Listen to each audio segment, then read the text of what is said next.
If you pick almost any phone in Greece, chances are that you will find Viber installed in it. And not because it came with the phone, but because people choose to use it every day. And over the years, Viber has grown from a messaging app into something much more closer to a necessity. We are honored to have Ofir Eyal, CEO of Rakuten Viber, with us today. Mr. Eyal, everyone is integrating AI today. Why does Viber need to integrate AI? Well, first of all, our mission is to make our users' lives simpler and easier. And people are using Viber today to make their daily chores simpler, and they're using AI today elsewhere inside different apps, whether it's to consult, get trip ideas, redrafting emails, or anything else. And the idea to combine both, where the AI would live inside Viber and have all the context of the conversation, seems very natural, and that's why we want to, in this quest to empower users, we've chosen to add AI inside Viber. And why OpenAI?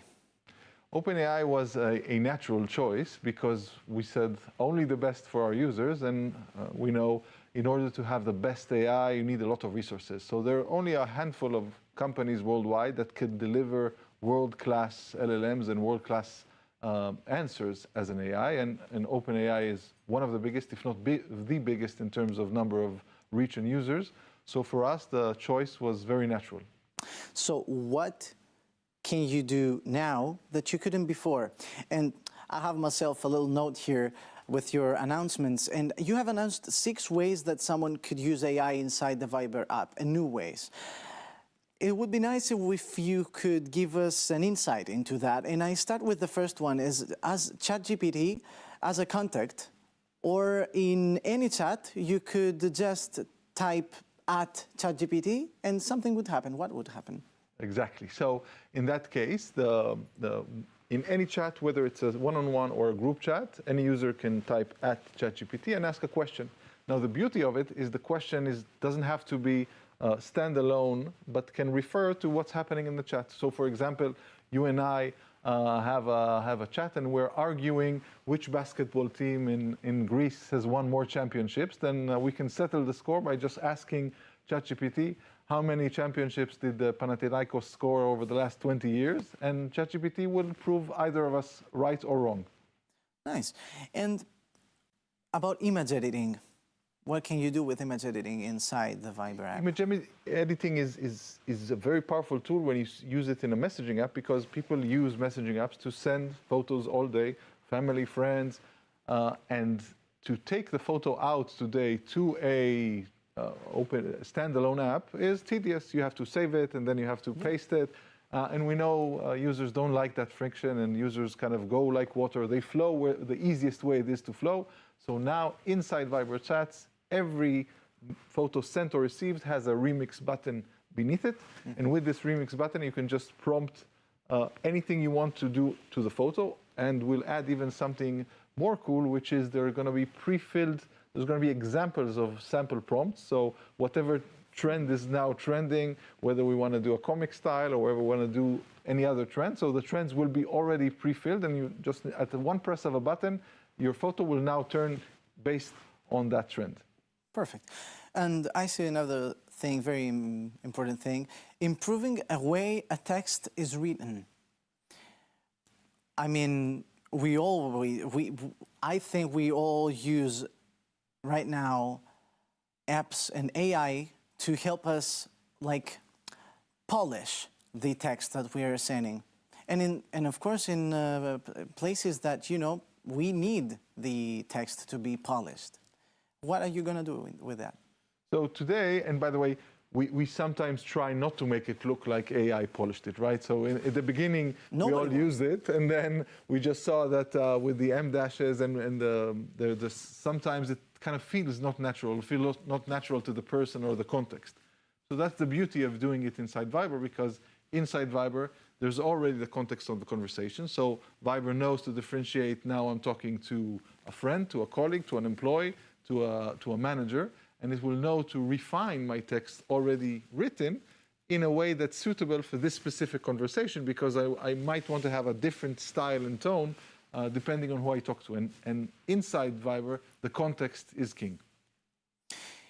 And In this hustle that everybody is in right now, the other very important thing for me is the addition of this summary of a link that I send to someone, or summary of a whole conversation with someone. Exactly. What we're seeing, and wasn't born with AI, it was born all before, that we're all very short in time. So we want the TLDR here and now. And link summaries, essentially getting the TLDR or what's written in this article without even leaving the app to begin with, or the group summary, which is a feature that is live, and we can imagine the chats of the big Greek family, and you didn't open your phone for 48 hours, and then you see you have 200 unread messages. And you don't want to go through everyone. And your mother is upset that you're not replying to her messages in the family chat. So with a click of one button, you can get a summary of exactly what happened and what's expected of you. Mm-hmm. And what's amazing is that soon that feature is not going to be only on one chat, but on all Viber. So you can go on a vacation for, I don't know, however days you want, and you open your Viber and you have a lot of unread messages from a lot of chats. So with one click of a button, you'll get the summary of your entire life on Viber, what happened and what you need to do. It's just like a virtual assistant that we will have in Viber. You can just log into Viber and she will tell you everything that had happened since the last time you were logged in. But how does that work? Do we have to give it the permission to read all of our messages? I mean, you said that we could, in the polishing of a text, it would know the context.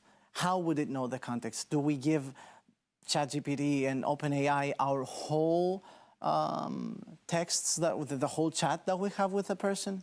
So this is a very good question, and I know a lot of viewers are concerned about their safety and privacy. So first and foremost, these features were designed with privacy at hand. So it means that by default, nothing is sent unless you, as user, agree to it. So all the Greek users that opened Viber today and saw our ChatGPT app, they can rest assured that no information was shared with OpenAI or anybody to that sense. And then there are levels to it. So for example, if I'm talking to you and I want now AI to help us with this conversation, then I can choose to, the system will take, just for context, last 10 or 5 messages and share it, but will not share our entire historical conversation. And if users, for example, say, I like Viber the way it is now, but I don't want any AI in my life, they can opt out in the settings and they can say, opt me out of all AI features, and Viber will still function the way it has until now.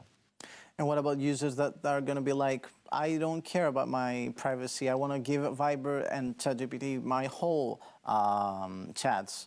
Is there something you're thinking about that? That feature we haven't developed yet, but I can imagine there's going to be demand for that, because if you don't care about your privacy and you want AI to manage your life, I can see that happening. You can see that happening. So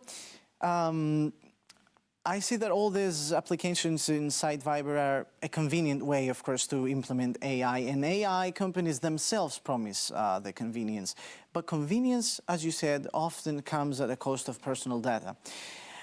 Are you going to use private conversations to train AI models? And I mean, this small bits of private conversations. So this, to be very clear, the answer for this is no. So neither Viber or OpenAI are going to use this data for model training. And that was part of the essence of this deal, in order to make sure that users' conversations remain private. If they want to share it for the sake of polishing or for giving a better answer, it's up to them. But neither companies are going to use this for training. Nice. That's very helpful. And in Greece now, let's move from AI.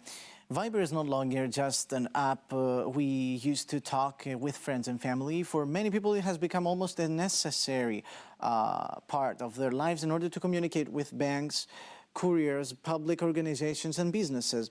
But at the same time, many users feel their inbox becoming crowded with notifications and commercial messages and information that they did not necessarily ask for. What are you doing to prevent that? So first and foremost, we launched what we call the business inbox, which is one unified place where all the non-private messages go, all the business messages go. And we saw positive feedback from users where they say, okay, now it makes sense. I have my friends and family in one place and I have my businesses in other places. It is somewhat of attention because at the end of the day, the service, operating a service like Viber costs hundreds of millions of dollars of servers annually.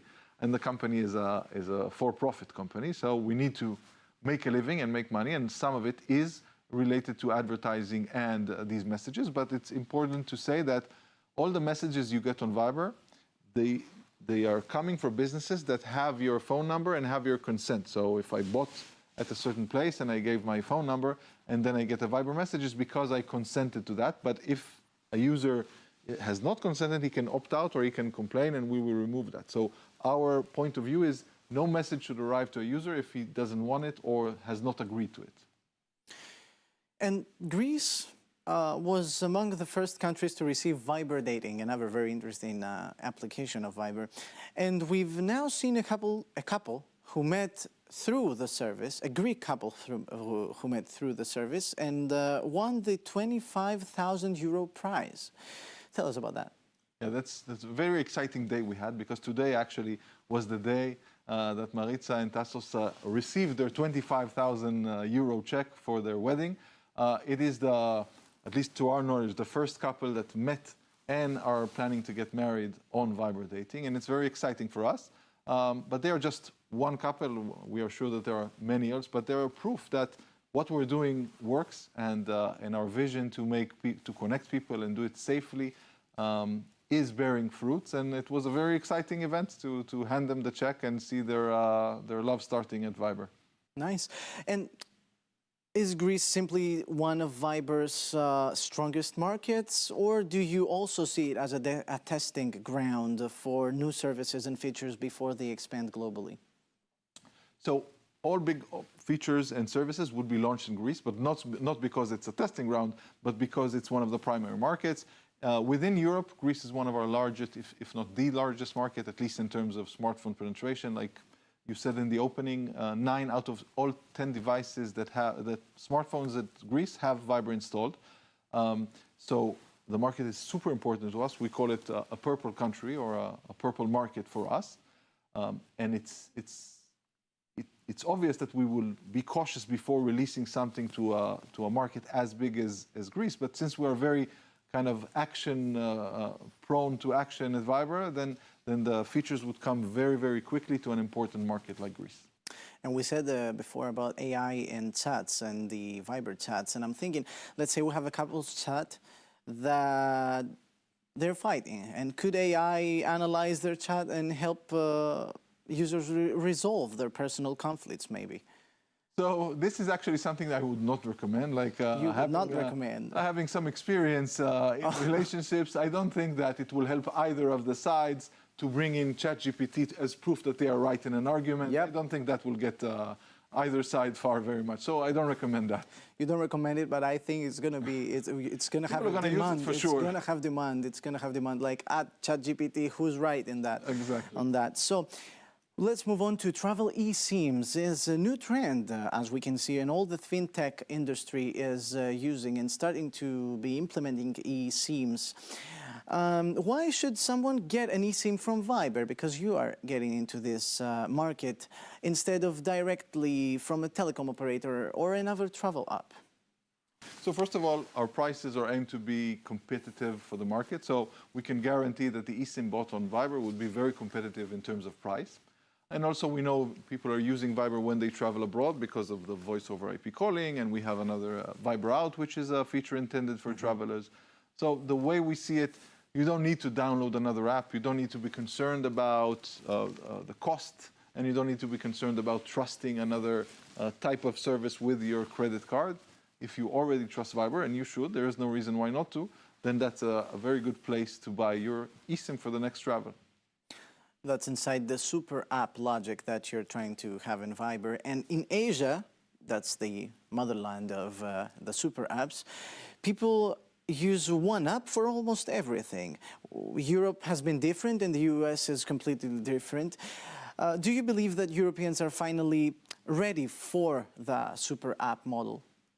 So I think it is, and we're seeing an element of app fatigue. So users don't necessarily want to download another app for a specific need.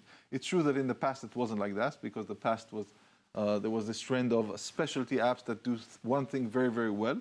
And now we see the trend shifting again, and people kind of don't want to download, don't want to have 100 apps on their phone. So I think, I'm not sure if it's going to be all the way like we see WeChat in China, for example. There are other reasons why the dominance is so dramatic, but I'm certain that we will see more emergence of functionalities and applications like Viber.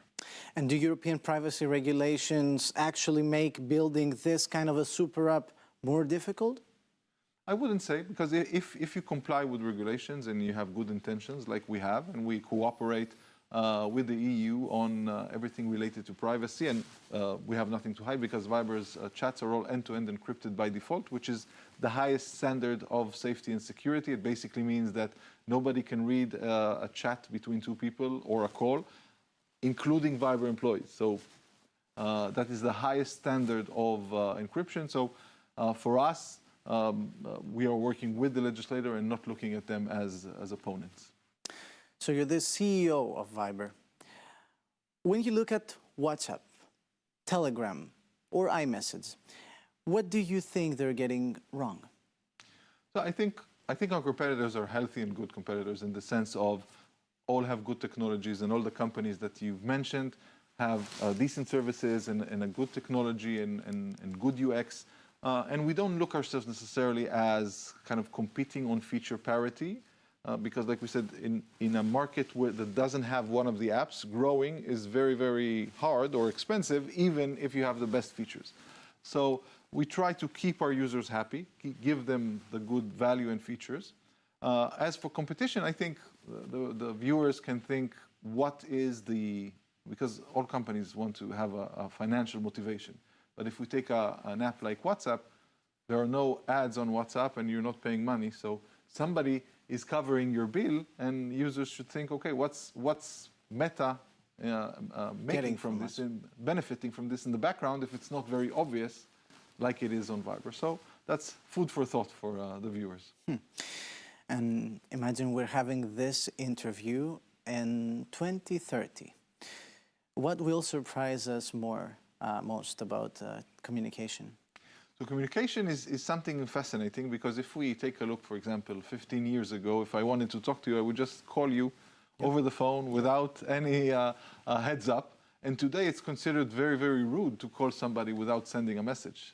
Calling is the first thing we do when somebody calls us, to say, what happened? Is everything okay? Because we're not used to calling and we're just using to text. And even in Viber, we can see 80% of people, they text and only 20% call. And what we see happening in AI is that the texting and the communication will be done by our agent. So I would ask my agent, please tell my friend I'm late for coffee. And I think the personal, the human connection the value would increase dramatically, because if I'm doing the actual conversation, the writing or the calling, and not my AI, not my agent, not my avatar, then this currency of human connection will increase threefold in value. That's very, very interesting, and we're looking forward to see that happening or not. And lastly, Viber, which service comes next that nobody expects it? That's the million-dollar question. Well, what we're focusing on now is making sure all the products that we have now are working seamlessly and to the benefits of our users. So we need to have a top-notch AI experience. We need to have a top-notch dating experience, a top service for businesses, top fintech solution to allow to receive payments and communication. And obviously communication, the app needs to be up and running 99.9% of the time. So I think these challenges are the right challenges for us to tackle in the next years. So that was Ofir Eyal, CEO of Rakuten Viber. Thank you so much for being with us in Naftemporiki TV today. Thank you very much.